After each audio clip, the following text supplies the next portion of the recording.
Counting all sequels, prequels, spin-offs, crossovers, and even a Fangoria reboot, there are over a dozen entries in the Puppet Master franchise, which can make the idea of diving into it rather intimidating, especially since some of the films don't have a stellar reputation.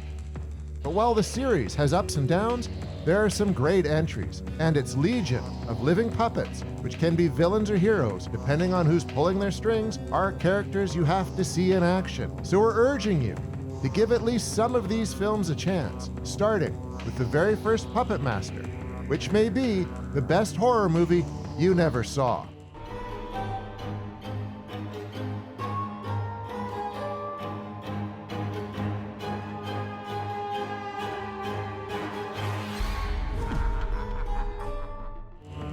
Charles Band founded his production and distribution company Empire International Pictures in 1983.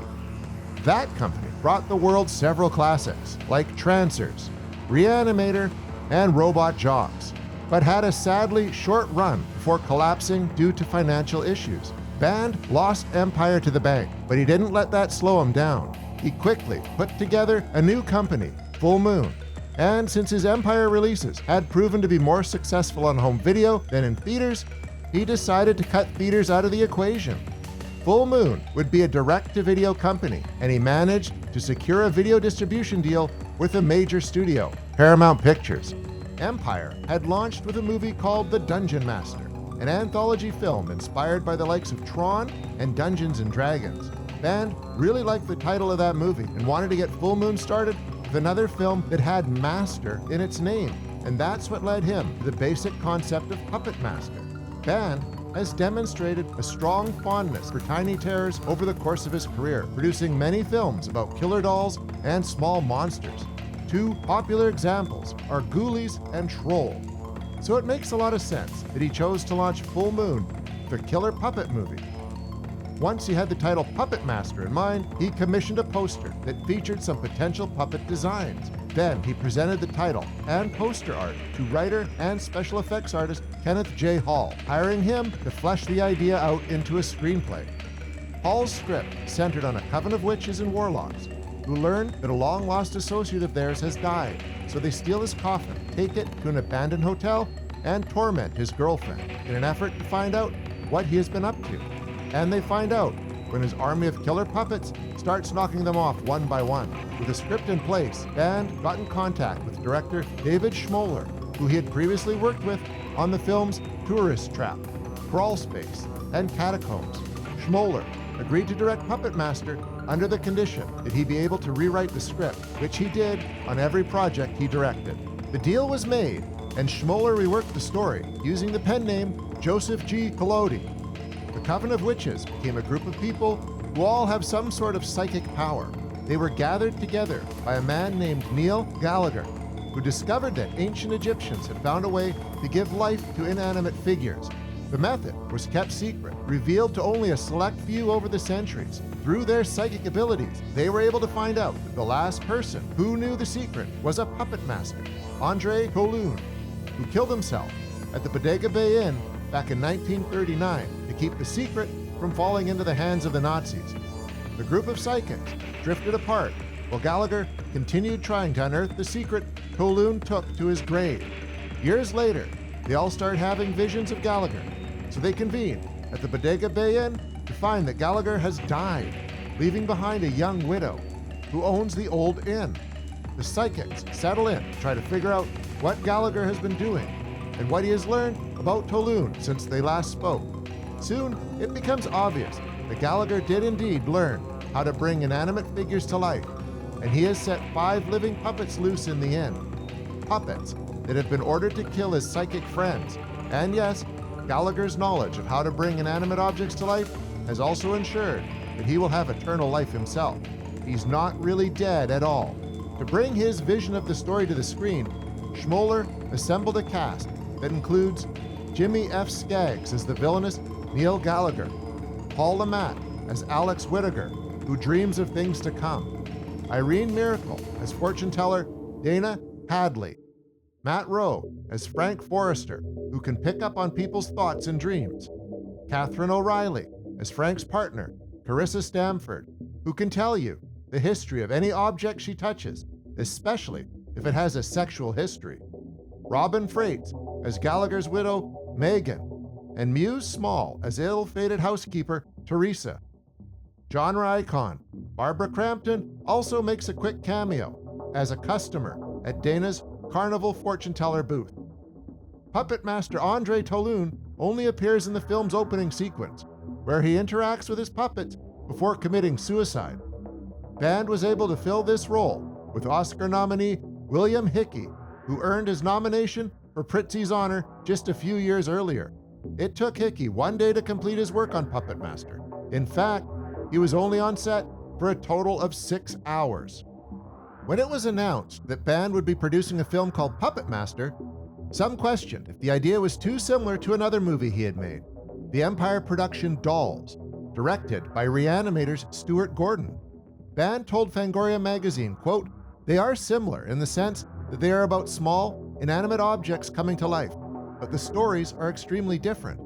I wanted to do a picture that did two things that Dolls didn't. One, I wanted to have dolls, in this case puppets, that were actually villainous, dolls that were created by a twisted mind, dolls that you won't be able to see anywhere else.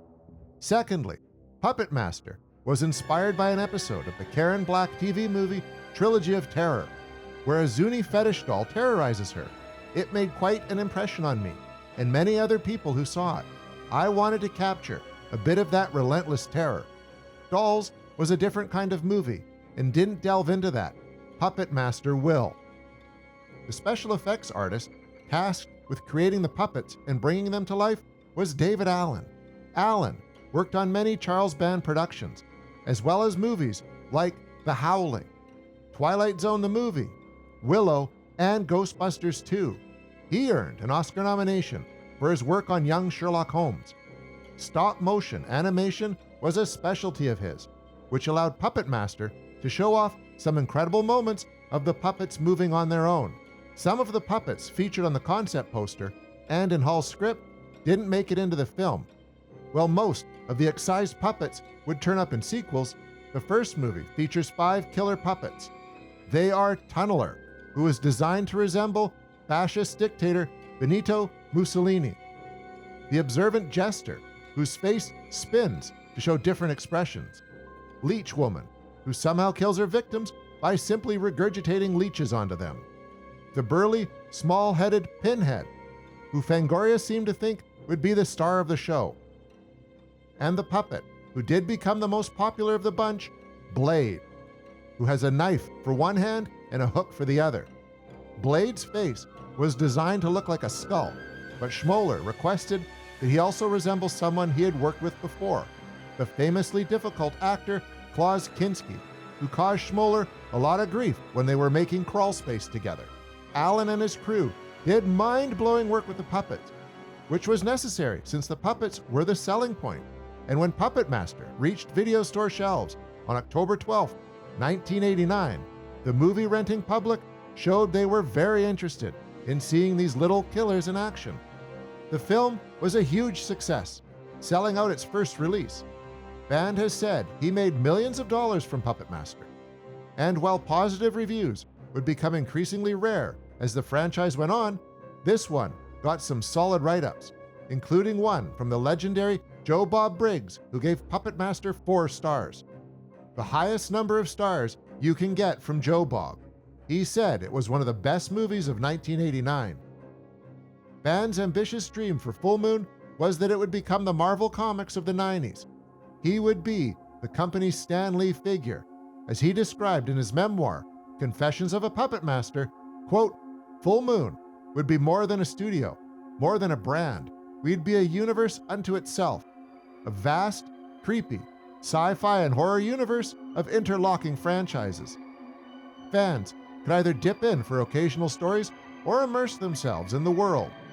Crossovers, multiple sequels, a video magazine at the end of each VHS tape where I could talk to fans and let them look behind the scenes." Long before the Marvel Cinematic Universe was established, Band was using Marvel as his inspiration for the Full Moon universe, and he has been able to keep that universe going well beyond the 90s. The budgets are lower, and the home video market has changed drastically. But Full Moon endures, and it's all built on the foundation of the successful release of Puppet Master. The actors do well with the material they had to work with, but you won't find many viewers who think Puppet Master has great characters. These aren't people you get to know a whole lot about, and you certainly don't come to care about them. Most of them aren't very likable. Frank is a sleaze. Carissa usually lost in her sexual visions. Dana is quirky and kind of fun, especially when she's hanging out with her stuffed dog Leroy. Alex is a bland hero, but somehow so bland that it comes off as charming. The housekeeper Teresa is only around to be weirded out and then murdered. Neil Gallagher's widow Megan barely registers as a character, and Gallagher himself is a total creep. Jimmy F. Skaggs doesn't have a lot of screen time as the villain, but it's enough to make you hate his character. But of course, what you're really here to see are the puppets, and the movie doesn't disappoint when it comes to showing them off. It does spend a while building up the mystery of what's going on at the end, the psychics not being able to figure out what Gallagher has been up to. But we know the puppets are present, stalking the halls, ready to kill. And once they start attacking, the movie is a fun ride of violence and oddness. The puppets David Allen and his crew created are incredibly cool. They don't speak, and yet the puppeteers were able to give them personality anyways. They each have their own special abilities. With his burly arms, Pinhead has the strength to carry weapons like fireplace pokers, and packs enough of a punch to daze a person. Tunneler has a spinning drill on his head. It's clear to see why Blade became a genre icon, with his sharp limbs and a skull-faced Kinski look. Jester has never killed anyone in the entire franchise, but he's important to have around. His expressions convey the emotions for the whole group. It's Leech Woman, who's the least popular of the puppets. Her ability to kill people just by puking leeches onto them never made much sense, and it's really gross. This is a puppet that actually made more sense in the original script. The book, Puppet Master Complete, by Nat Bremer, revealed that Leech Woman didn't puke leeches in Kenneth J. Hall's draft of the script. Instead, she used a metal forked tongue to drain the blood from her victims, and since she was described as having a clear glass body, we would have been able to see her filling up with blood. But she was reworked into a leech puker, and turned out to be so unpopular, it was ordered that she be killed off in Puppet Master 2. But that didn't stop her from returning in more movies down the line. The best scenes in Puppet Master are the ones that let us watch the puppets do their thing, violently removing human characters from the film. As the story nears its conclusion, and the details of Gallagher's schemes are revealed, we also learn something important about the puppets. These are not evil beings. Their actions depend entirely on the puppet master they're serving. As we see in the opening sequence with William Hickey, Andre Toulouse was a kind old man. The puppets were good when they were under his control. But then Neil Gallagher became the puppet master and ordered them to kill his former associates. The puppets can be made to do bad things, but they don't appreciate being fooled. When they realize Gallagher doesn't care about them, they turn against their new puppet master, and Gallagher gets his comeuppance. Puppet Master is a fun, creepy, well-paced film that introduces an awesome group of little killers. We get to watch them rack up a body count, and then it all wraps up in under 90 minutes. A perfect running time for this particular movie, but it also leaves you wanting to see more. 30 years and multiple Puppet Master movies later, Full Moon fans still haven't seen enough of these puppets. So seek out a copy of the first film and give it a chance. Meet Andre Toulouse's puppets, and you might want to continue hanging out with them through all the follow-ups. Thank you for watching our show. If you like what you see, please subscribe to our JoBlo Horror Originals channel. Tell your friends who like this sort of content, and turn on the bell to receive notifications for all our latest videos. We're an independent company, and we appreciate all of your support.